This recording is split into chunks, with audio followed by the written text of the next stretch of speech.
The game never stops, and neither do we. Welcome to the SDH Network. We're always around the corner from everywhere. I'm Jason Longshore.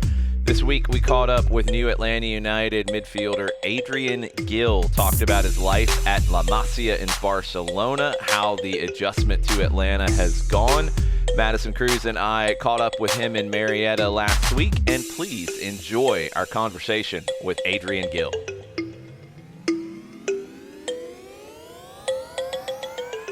Let's just start with kind of your journey before you came to Atlanta. You went to Spain at a young age from Colorado.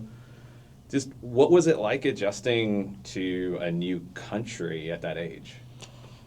To be honest, I think the normal answer is that it was pretty hard, but coming at a young age, I think made it much easier. Yeah. I got lucky. I met some great friends in my first year there, and then just with football, it all kind of it went great. You know, I played at a local club called Cornellà. Played there for 2 years, and we were only supposed to be there for a year. Actually, my parents are professors, so we moved for sabbatical. I was going to ask you that. Yeah, and so we moved. It was going to be a year. We heard rumors that Barca was scouting me. All right, let's stay another year. And we stayed another year, and at the end of the second year, Barca had invited me to trial, and then I got signed. And that was the start of it. You mentioned Cornellà. What did those years there, what did that teach you about yourself and about the game? I think first, actually, when I went to trial, 3 months before we moved out, I had kind of gotten a spot on the first team for my age group. And when I got there, they just put me on the second team. They kind of just put me to the side. Yeah.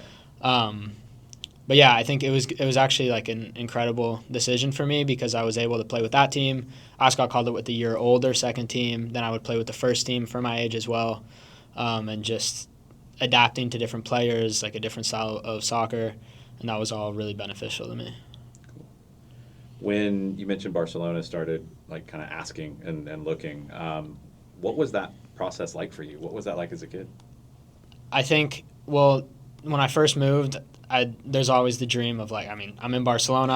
I'd love to play for Barca, but yeah. You can only go to Barca if they call you. Yeah. So I guess I dreamed about it, but I wasn't expecting it. And when I finally got the call, they called my coaches, and it all went through the clubs. Okay. And they brought me into the little laundry room in the club, and they were like, "Look, Barca wants to have you come try out." And I remember just the room spinning around me, and so vividly too. And then, going to trial was just a whole nother thing. That's what I was going to ask. When you initially figured out that you would be going on trial with Barcelona, what was your emotion? What were you feeling? Even then, to that next part, what would it feel like to actually step out onto the pitch for the first time when you got there? Yeah, I was really nervous, honestly. I remember, it's all so vivid in my mind because of how important it was to me. I remember hugging my sister when I was leaving the house, going to training. She was just, "Good luck, you're going to do a great job." Getting there, be nervous about what to wear, what everyone was going to say about me. And then just training, it kind of all just goes away. Once you're on the field, Yeah. You lose, you stop thinking about all that other stuff, and it's easy to lock in. Yeah. Yeah. Looking at it from the outside, La Masia's philosophy, the structure, the way that they want to teach you the game, there's a lot to it. It's not an easy thing to step into. What about that pushed you the most? I would say, I think it was kind of a chip on my shoulder, being from America, no one really thinking anything of that, and then being able to come in and understand the tactical part of it, which I guess was probably the hardest part to grasp. And then when I saw I was doing good, that was an extra motivation. Look, you had the chip on your shoulder, and now you're doing a great job, so just keep working hard. The other thing that jumps out to me, too, is you played different roles. You played in the midfield, but also played a little bit on the outside and the back. Mm-hmm. That's not easy in that system, and to understand all the different roles tactically. Yeah. How challenging was that, and how much did it kind of make you feel good about your tactical IQ that they trusted you to do that? Mm-hmm. I think, it was definitely it's hard when you want to play one position, and then all of a sudden you're playing another position. But I always saw it as something very positive. the fact that in Barca it goes by numbers. So Yeah. the 8 is the right attacking mid, the 10 is the left attacking mid, 6 is the center defensive mid. And so I would play all those 3, which is already, different. That's a lot in and of itself. Yeah. And then they started playing me at right back too. I would play left back as well. Mm-hmm. So I always saw it as a compliment. And when you play a different position, it helps you understand your main position better. You know the perspective of the right back, of the left back. So I always thought it was something very positive.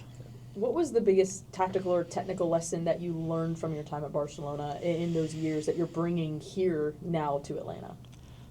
I think it would be that what you do yourself is much less important, and the more important thing is just how the rest of the team moves, Yeah. and you kind of just, depending on what position you are, you're just reacting to what everyone else is doing. So if the center back has time, you're staying away. If he needs help, then you're giving him help at the right time, and it's all just about what everyone else needs. It's like the human body. One thing can't work without the other, Yeah, and it all has to flow together. Exactly.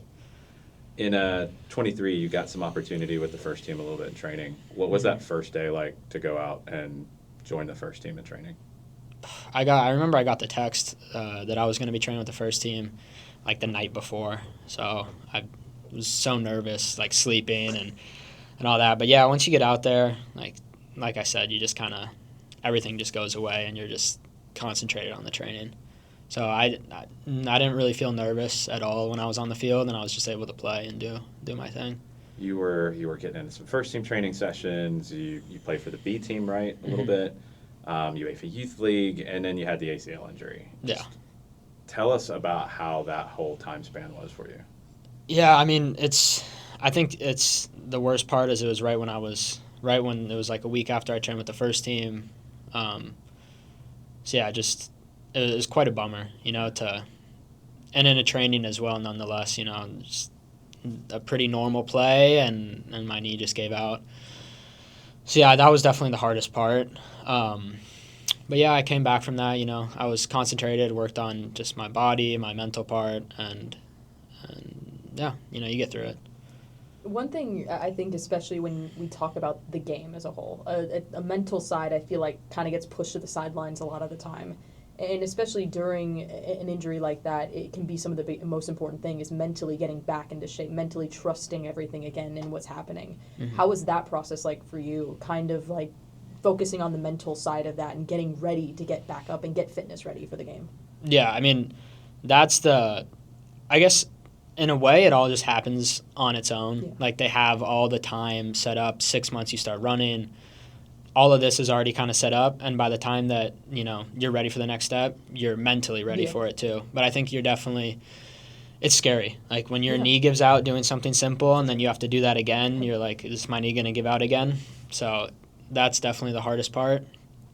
But once you do it a couple times, you're like, oh, I'm good. Yeah. I'm brand new, and there's no problem. What were some of the things that you did to kind of help yourself to get back into it, whether it was, with training, getting ready, rehabilitation there, but honestly outside of it too, to kind of just, maybe take your mind off of it or help get ready to get back into it? I think during that time, it was really important for me to enjoy my life outside of the field because it's pretty sad when you're training on your own. You're not really part of the team anymore. It's hard. So it was just, I had a good group of friends around me, Fortnite with the boys at night. And just finding things that I could look forward to that were outside of football, which also helped me now, like realizing like I'm an athlete, that's my job, but I need to have a good outside life and a good work-life balance. All right, Fortnite, what are the other games you're playing? That's FIFA, obviously, Fortnite. That's about it. Now I just started doing college and with the move and everything, don't have a lot of time for anything else. Fair enough, yeah. So you bring up the move.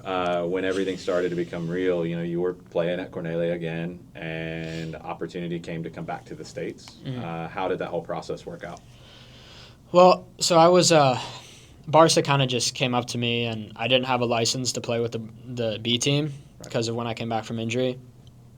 And they were like, you can go to Cornelia on loan and you can just to get minutes and play a little bit. And I thought, yeah, that's the best thing for me. I haven't played in so long. Yeah. So went there, started playing. And then the option of coming back to the MLS really started to grow on me, on my agents, on my family. So that kind of became the goal. I was just playing games to get in the rhythm, so I'd be ready to come back to play here, and then Atlanta United worked out. I had a chance to talk to Chris Henderson a little bit on Friday, actually before you came into the game. I was at halftime. He was really excited to get you here, and we were both really excited to see you. I was excited to see you for the first time. How do you think everything went on Friday, your first minutes in an Atlanta shirt?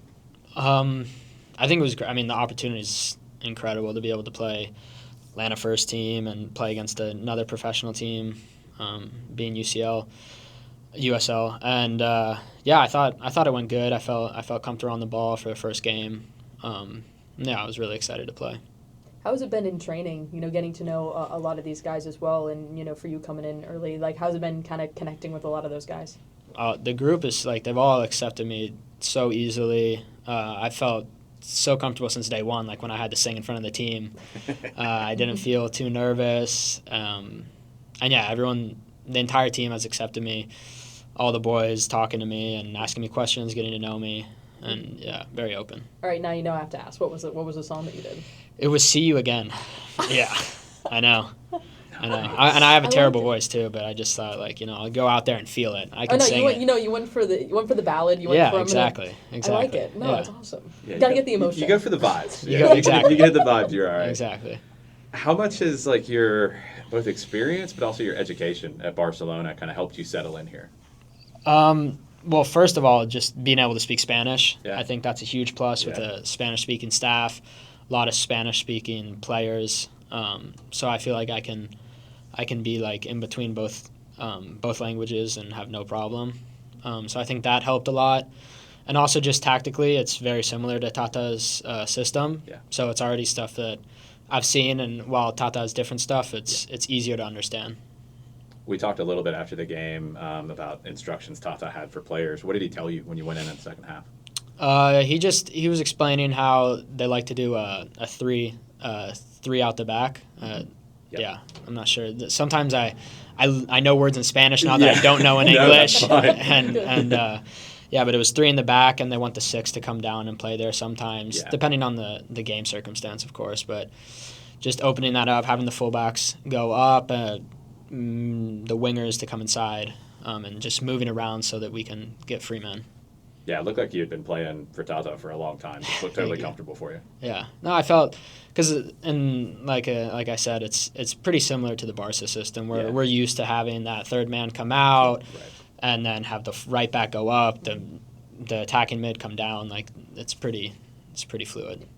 For people who are kind of getting to know you as a player, what would you say about your game helps you the most settle into this team? I think I'm pretty just smart on the field. I like to play quick, and I'm always looking for a quick pass to go forward, 1-2 touches, which I think fits into this group really well. Yeah, for sure. I'll ask one a little off. What are some things that maybe you want fans or from Atlanta United to know maybe more about you off the field as well? Off the field. I'll say, just getting my education. I'm into helping the community. That's really interesting to me. I'm already trying to look into a couple things that I can do around Atlanta. So if you guys have anything for me, let me know. But be careful. We'll get you going on a lot of different stuff. What are you studying? I'm studying business management at University of Florida. Love it. Online. Awesome. Yeah. SEC? Yeah. Get all into the SEC vibe now. Listen, I'm a Georgia guy, so I'll let it slide. Yeah, we're Georgia, so. The league, how much did you know about MLS coming back into it and the style of play and what you'd be settling into? I guess I didn't even know Tata was coming until we started talking and we saw that Tata was here. So then I kind of knew that we would be playing a more possession style soccer. But I know it's a very attacking league. There's a lot of quality all around the pitch, but up top you look on 433 and there's an MLS highlight every week of some banger that someone scores. Mm-hmm. So I'd seen that, and my dad's like a soccer fanatic, so he tracks every single team and knows all the players on every team and the depth chart, so he keeps me in the loop. How is it stepping into, obviously in Spain, being embedded in that education system? Here you're mixing in with a lot of the seasoned pros. How do you approach learning from veterans like Steven Alzate and Miguel Almiron in the midfield and kind of working with them as well? Well, I think, just knowing I'm the younger guy and that there's a lot to learn from, and just being, I guess, like a sponge, just absorbing anything that they tell me, and just being open, listening to everything. Absolutely. How much did you know about Atlanta before the deal came down? Well, I actually, my dad is born and semi-raised in Atlanta. Okay. Oh, wow. My uncle, my dad's side, all live here. So, I have my cousin down at Georgia Southern, and my uncle and aunt live here with my other cousin as well. So I'm pretty familiar with the area. Have you been here much before? Yeah, like 3 or 4 times. Okay. Yeah, Cool. I've come in to visit. So now that you're going to be able to call it home, kind of what are you looking forward to the most about learning about Atlanta, experiencing in Atlanta? Well, I've just been in the process of looking for apartments right now. Yeah. Finally decided on a spot. So I'm just excited to get to know Midtown area, Buckhead area. I've heard the food is great, so get to go to some restaurants. And I think it's a good opportunity for me to just concentrate a lot on soccer too, and get back on the field. When you kind of think about what you want your career narrative to be, what kind of chapter do you think your time in Atlanta is going to be in that? I think honestly it could be the most important part for me. I mean, obviously everyone dreams of winning a Champions League and a World Cup, but I think Atlanta right now is it's just the beginning of. I guess it's my first real first team contract, and it's the beginning of everything. I'll end with this. When somebody says, or they're talking about you as a player in 5 years, what do you want them to say? I mean, I'd love to be remembered as a winner. Just doesn't matter really how, but that I win. That's really important to me, and that I always give it my all. If there's a 50-50, I'm going in 100%. If I need to run 14 kilometers a game, I'm running 14 kilometers a game. That I'm never leaving anything behind. I want to ask one more as well. It's a fun one that I asked a little bit. Yeah. All right, 5 aside. Mm-hmm. You're on the team. Who are the 4 other players you're picking on that team? Can I just pick 4 Messis or? It's got to be 4 different players. different players. They can still be with us. They can be legends of the game, historical. Yeah. It's you plus 4. Yeah. I'd have Messi and Lamine for sure. Yeah. Lamine, what a player. Yeah. Then I'd have Messi, Neymar, and then just 2 big center backs. Go with Virgil van Dijk and good choice. And PK probably play it out a little bit. Okay. Good You did choice. go one non-Barca guy. I was going to see if that happened. Yeah, no, there's one. That's I okay. can't be That's too all right. biased. That's all right. I like it. Perfect. Awesome.